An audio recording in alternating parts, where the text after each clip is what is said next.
Hello festival goers of the internet and rhythm kids of the community. I'm the Festival Finesser, and today we are yet again going to be talking about one of the biggest rhythm events to happen in North America in 2023. It's officially called Northern Invasion, but in the streets we call the Riddim Olympics because there is no other rhythm show like this that happens in North America. And after a 3-year postponement, we are finally getting the indoor 2-day event that we have been waiting for in Montreal, Canada, with a stacked lineup from top to bottom, presented by the homies over at Alpha Squadron. And when those guys get involved, you know it's going to be proper. So don't go anywhere, because after the intro, we're doing a review, talking about the venue, talking about the organizers, talking about my experience from 2020 when I attended, and talking about why you should go in 2023. So let's get it. Can I get it?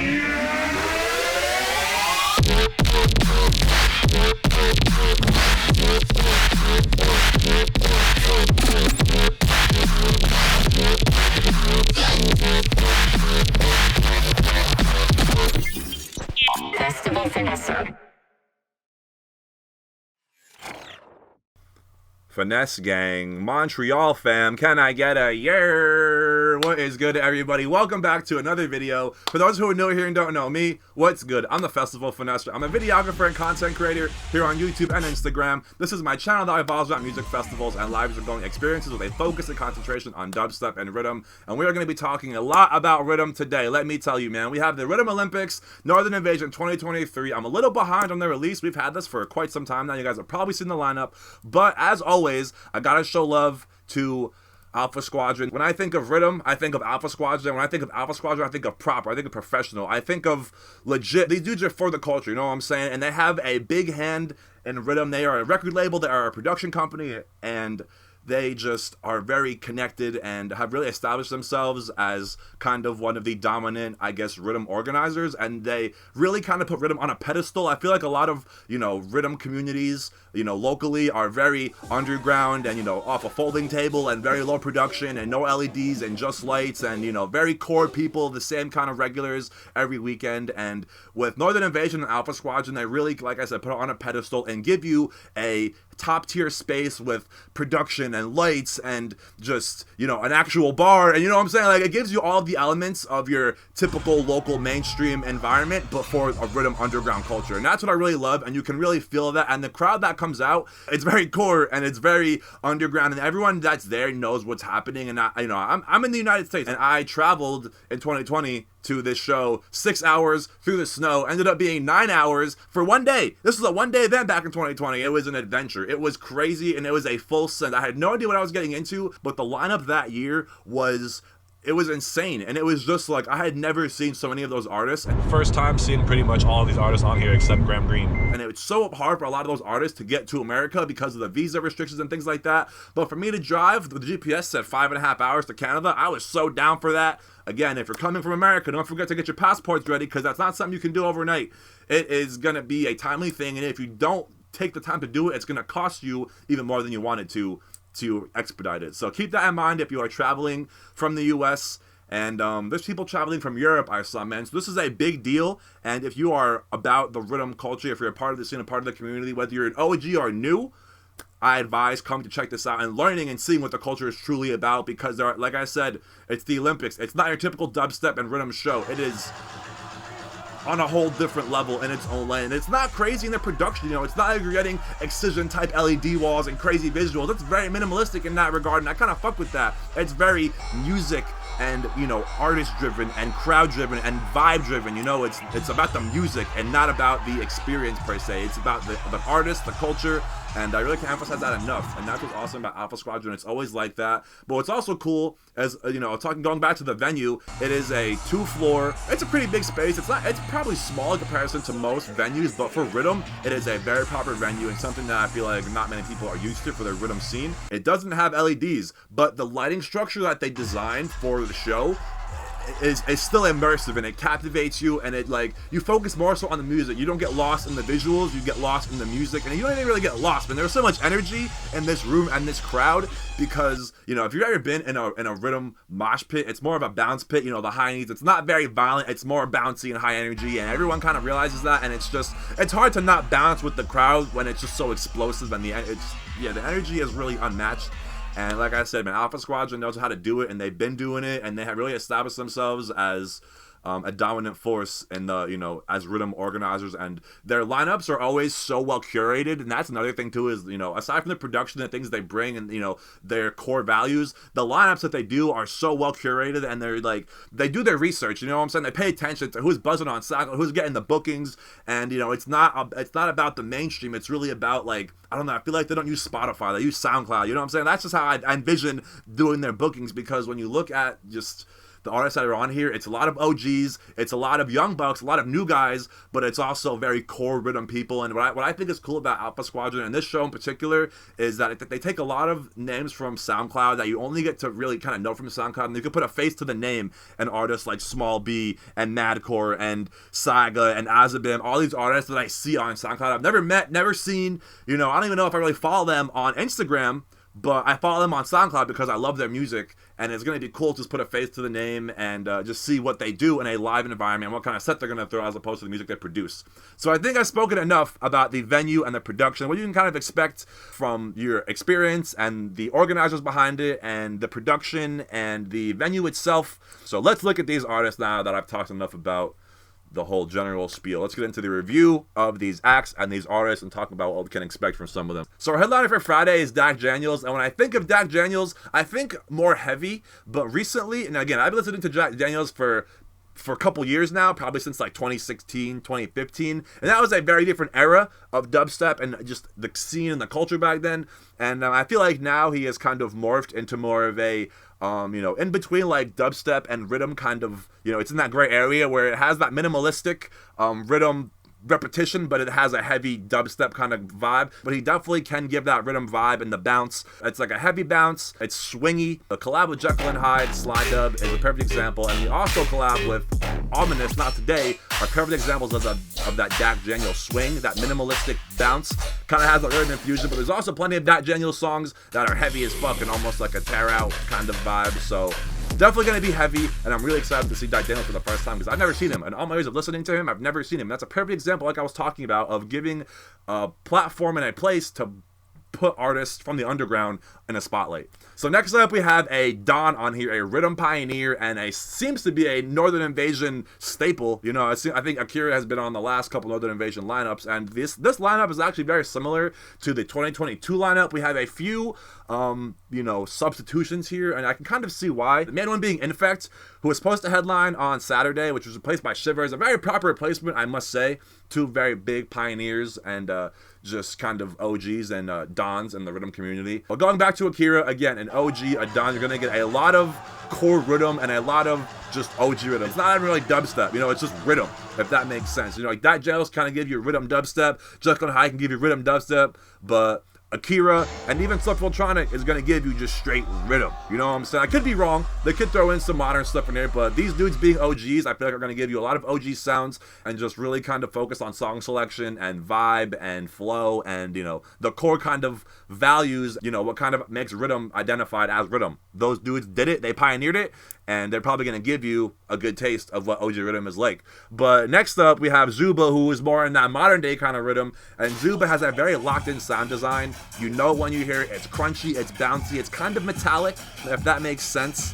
Yeah, just very high energy, and Zuba is going to give you a little bit of everything. But it's, you know, he definitely is going to play a lot of like classic rhythm tracks, a lot of classic remixes too, you know, classic tracks remixed, a lot of Zuba tracks as well, probably doubled with those classic rhythm tracks, and you're probably going to get some heavier dubstep tracks in there as well. Now looking at this bottom card here, this undercard, the support, we have Madcore, Saiga, and back-to-back Warren, which is going to be sick, Small B, and Squishy, and these are the young bucks. I mean, there's a lot of dudes who are, for the most part, you know, on the come up. Warren and Saiga being some of the more like OGs and have been in the scene for longer, and they're going to give you a very proper rhythm set.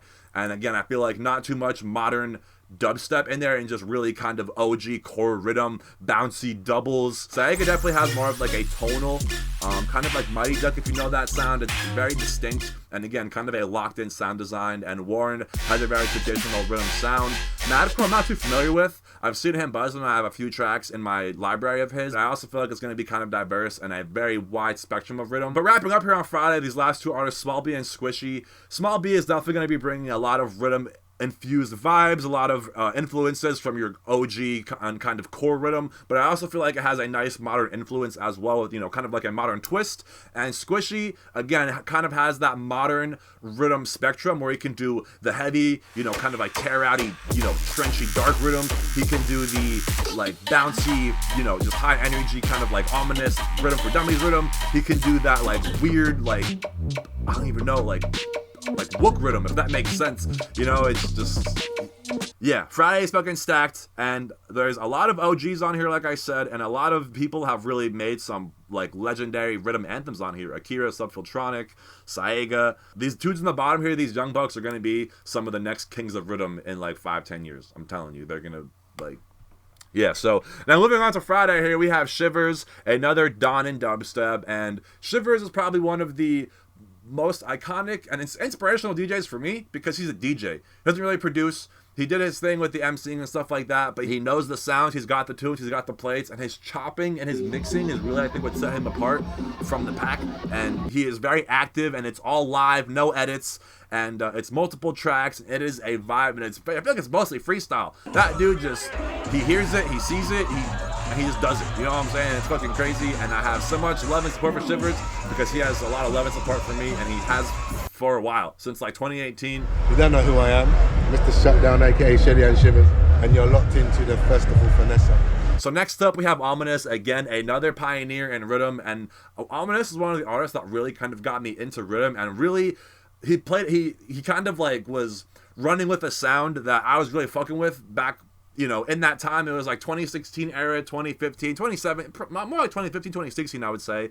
And it was that rhythm for dummies, not that simple, not today, wonton bass, that era of rhythm, dubstep, whatever you want to call it, that sound, that flowy, swingy, bouncy shit. That's the Ominous I love and will always fuck with, and I will always continue to play in my sets. But more recently, I feel like, you know, 2019, 2020, he's gone more of this kind of like melodic route, and he definitely has locked in an Ominous sound design, and it's very distinguished, and it is very unique, but it's not my vibe, more or less. It's, you know, not the rhythm and swing that I wanted. It's more kind of tonal and not melodic, but it has more of a vibe than like an aggression, if that makes sense, and it's more like musically pleasing for the ear than for like a live environment.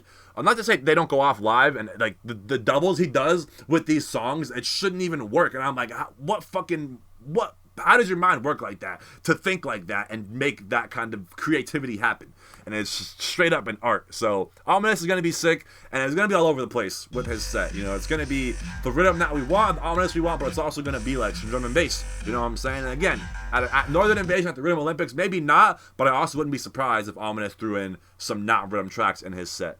Next up, we have the boy Jekyll and Hyde, and he has been doing his thing for so long, and I have been a fan of him for a while, and it's actually kind of surprising to see him on here, because when I think of Jekyll and Hyde, I think more of dubstep, but I could also see why they fall into the rhythm category, because they have he has a very dark and minimalistic sound, but it also has a very locked-in sound design. It's very distorted, kind of a whole sound, but I feel like less rhythmy and bouncy and more stompy and dark. But nonetheless, I have seen plenty of Jekyll and Hyde sets now, and, well, not plenty, a few, like 3 or 4 maybe, and more like 2 or 3 actually. But he does double classic rhythm tracks, so he does have that, you know, for me it's very stompy, and I could see, and I myself can double Jekyll and Hyde tracks with rhythm tracks, but also dubstep tracks as well.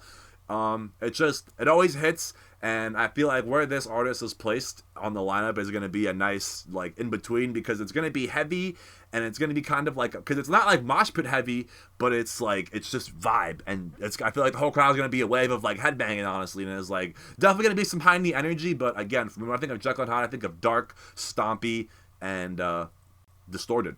So next up, we have Neonix, and I'm not too familiar on Neonix, but again, I feel like this is somebody who's going to be on a wide spectrum of rhythm, giving you a whole bunch of different sounds throughout the genre. I have seen him a few times, but it's only been back to back. Moving into the undercard here, this is where I get really excited, because I've seen a lot of these, you know, headliners, and I'm really kind of familiar. These undercard dudes, these, you know, the bottom tier, is really where I get into like the underground, the artists that I've been listening to for years and have never once seen in person, let alone seen on a lineup. You know, these artists are very very, you know, far and few between on lineups. You don't see them very often, and it's fucking sick to see them all on a lineup together. So, as been back-to-back Cybertron, man, 2 fucking SoundCloud phenomenons. Like, they have been doing their thing for so long, and again, I said this before, so many artists on here have so many iconic rhythm anthems. And you don't even probably realize it that they made these tracks, or those tracks. Because you know them when you hear them at festival anthems. They're always being played out and doubled, and they're classics. And these are the people that made them, some of them, you know? So I feel like Azabim has more of a heavy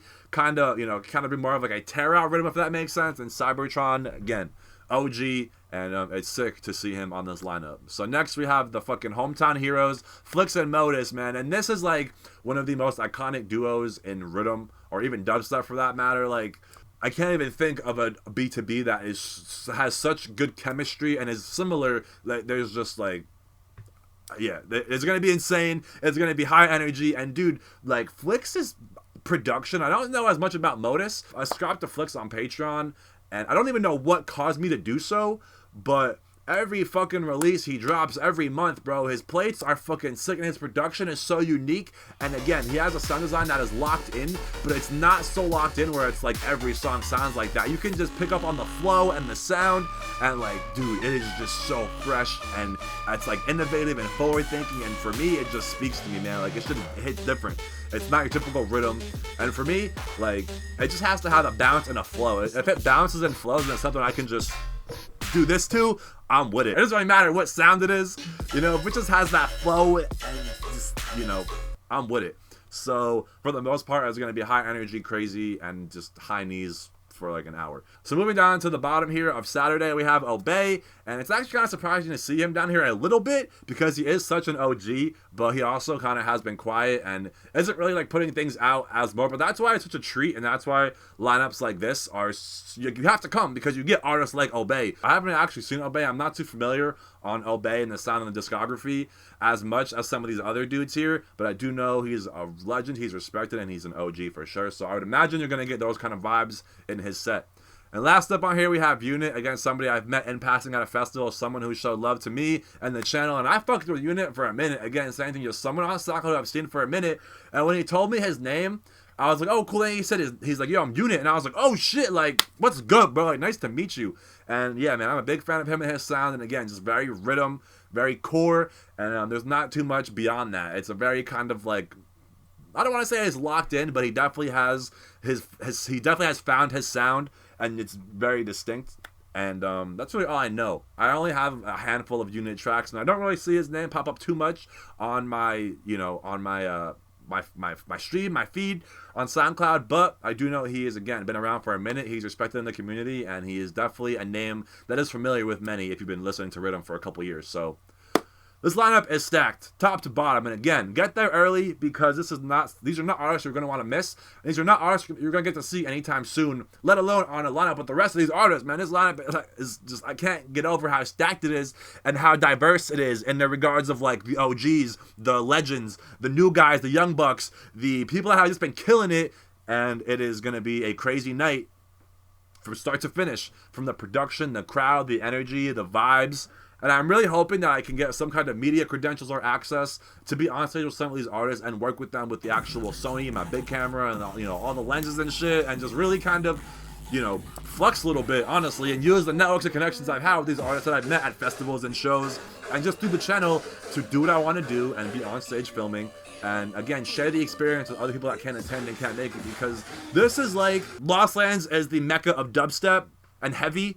Northern Invasion is the mecca of Riddim. Before I get out of here, guys, I do want to let you guys know that I restocked on Riddim barcode hoodies and tees in this new pink ink and also the original white for those who are interested and still calling it Riddim. Right as I got these shipped to my house, in fact, had this whole trench debate, so I was a little skeptical about promoting these and posting these, but it seems like it's kind of a, you know, 50-50 split. So if you're still calling it Riddim and need some merch for the Riddim Olympics, hit me up. I ship these domestically in the US. If you want them internationally, I can do that, but it's going to cost as much as the shirt for shipping. It's like $20 to ship to Canada from the US. So I will try and bring some to Northern Invasion. If you want some, let me know. I'm not sure if I can vend at the festival, but I will try and have them in Canada to do meetups before, after, you know, whatever. So again, thank you all for the love and support, and I will see you guys for the next one or in Canada this February. Peace out. Love y'all.